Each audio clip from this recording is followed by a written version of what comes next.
सोचिए, लंका का वो शक्तिशाली राजा रावण, जिसे हम अक्सर मतलब अहंकार और नेगेटिविटी से जोड़ते हैं, क्या आप जानते हैं कि उसी रावण ने भगवान शिव की स्तुति में वो अद्भुत शिव तांडव स्तोत्र रचा था? ये बात थोड़ी हैरान करती है, सही कहा ना? एक तरफ इतना बड़ा राक्षस राजा, दूसरी तरफ इतनी गहरी भक्ति। हाँ बिल्कुल, और यही चीज, यही विरोधाभास इस कहानी को इतना दिलचस्प बनाता है। आज हम इसी जटिल रिश्ते की परतों को खोलेंगे, मतलब रावण की शिव भक्ति, फिर उस शक्तिशाली स्तोत्र का जन्म कैसे हुआ और उसका गहरा अर्थ क्या है। ये सिर्फ एक कहानी नहीं है, ये भक्ति, शक्ति और जो इंसान का स्वभाव है ना, उसकी जटिलताओं को समझने का एक जरिया है। हाँ बिल्कुल।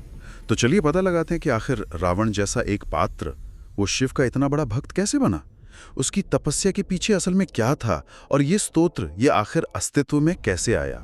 शुरुआत रावण और शिव के इस अनोखे संबंध से करते हैं। ये भक्ति आई कहाँ से थी उसमें? देखिए, रावण ना वो प्रकांड विद्वान था और शिव का परम भक्त भी था, इसमें कोई शक नहीं है। लेकिन साथ ही उसमें शक्ति पाने की जबरदस्त इच्छा, वो लालसा और अहंकार भी मतलब कूट-कूट कर भरा था। ये दोनों चीजें, भक्ति और अहंकार, उसमें एक साथ थीं। उसकी जो कैलाश पर्वत पर इतनी कठोर तपस्या थी ना, उसका मुख्य कारण शिव को खुश करके वो अजेय शक्ति, वो वरदान पाना ही था। तो ये भक्ति और अहंकार का एक अजीब सा संगम था उसमें। अच्छा, यानी भक्ति तो थी, पर शायद वो शक्ति की भूख ज्यादा हावी थी उस पर। तो इसी पृष्ठभूमि में, मतलब इसी माहौल में शिव तांडव स्तोत्र कैसे रचा गया, इसका किस्सा भी तो बड़ा मशहूर है ना। हाँ बिल्कुल।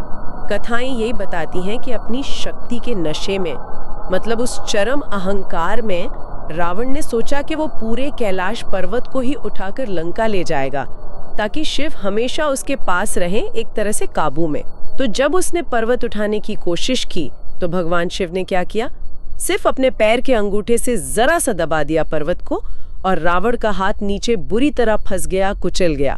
कहते हैं कि उस असहनीय दर्द में, और जब उसका वो अहंकार टूटा ना, तब शिव के क्रोध को शांत करने और उनकी कृपा पाने के लिए रावण ने उसी क्षण, उसी पीड़ा में भगवान शिव की स्तुति में इस स्तोत्र की रचना कर डाली। कमाल है, मतलब पीड़ा और हार के उस एक पल में इतनी दिव्य और शक्तिशाली रचना का जन्म हो गया। स्रोत ये भी बताते हैं कि ये सिर्फ शब्द नहीं है, इसमें एक तरह का विज्ञान भी छिपा है ना? खासकर इसकी ध्वनि और लय में। ये बात थोड़ी और समझा सकती है। हाँ, ये जानना वाकई बहुत आकर्षक है, और शायद यही इस स्तोत्र का एक वो गुप्त रहस्य भी कहा जा सकता है, जिसे लोग जानना चाहते हैं। शिव तांडव स्तोत्र की जो खासियत है, वो सिर्फ इसके मतलब या अर्थ में नहीं है, बल्कि इसकी बनावट, इसके स्ट्रक्चर में है। संस्कृत के वो खास वर्णों का चुनाव, वो छंद, वो लयबद्धता। जब इसे सही तरीके से गाया या जपा जाता है ना, तो इसकी जो ध्वन्यात्मक ऊर्जा है, मतलब फोनेटिक एनर्जी, उसका असर सीधे मन और शरीर पे पड़ता है। माना जाता है कि ये शरीर के जो ऊर्जा चक्र हैं, उन्हें जागृत करती है, जिससे आत्मविश्वास और एक पॉजिटिव एनर्जी बढ़ती है। ये सिर्फ आस्था की बात नहीं है, बल्कि ये प्राचीन ध्वनि विज्ञान, जिसे नाद योग कहते हैं, उसका एक पहलू है कि कैसे साउंड वेव्स हमारे सिस्टम को प्रभावित कर सकती हैं। अच्छा, मतलब ये एक तरह की प्राचीन साउंड इंजीनियरिंग ही है जो हमारी मनस्थिति बदल सकती है। वाह। तो आज के जमाने में रावण की इस कहानी और इस स्तोत्र से हम क्या सीख ले सकते हैं, क्या प्रेरणा मिलती है? देखिए, कई बातें सीख सकते हैं। पहली तो ये कि भक्ति में अपार शक्ति होती है। वो मुश्किल से मुश्किल हालात में भी रास्ता दिखा सकती है, जैसे रावण को दिखाया। दूसरी, अहंकार। चाहे कितना भी ज्ञान या शक्ति क्यों न हो पास में, अहंकार आखिरकार विनाश का कारण बन ही जाता है।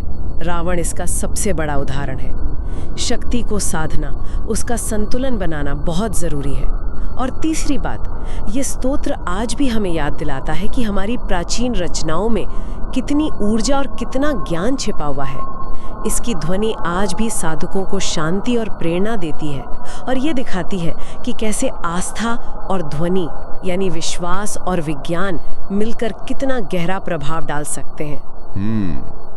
तो रावण और शिव तांडव स्तोत्र की ये कहानी हमें मानवीय स्वभाव की जटिलता दिखाती है। भक्ति भी, शक्ति भी, अहंकार भी, सब एक ही जगह। बिल्कुल। और ये हमें सोचने पर मजबूर भी करता है कि क्या अच्छाई और बुराई, मतलब भक्ति और अहंकार जैसी चीजें एक ही इंसान में इतने गहरे स्तर पर एक साथ रह सकती हैं? क्या कोई इंसान वाकई इतना सीधा साधा होता है कि उसे सिर्फ अच्छा या बुरा कह दिया जाए? शायद नहीं। ये एक ऐसा सवाल है जिस पर हमारे श्रोता जरूर विचार कर सकते हैं। शिव तांडव स्तोत्र आज भी अपनी गूंज और अपनी ऊर्जा से हमें भक्ति और ध्वनि विज्ञान के इस अद्भुत मेल का अनुभव कराता है।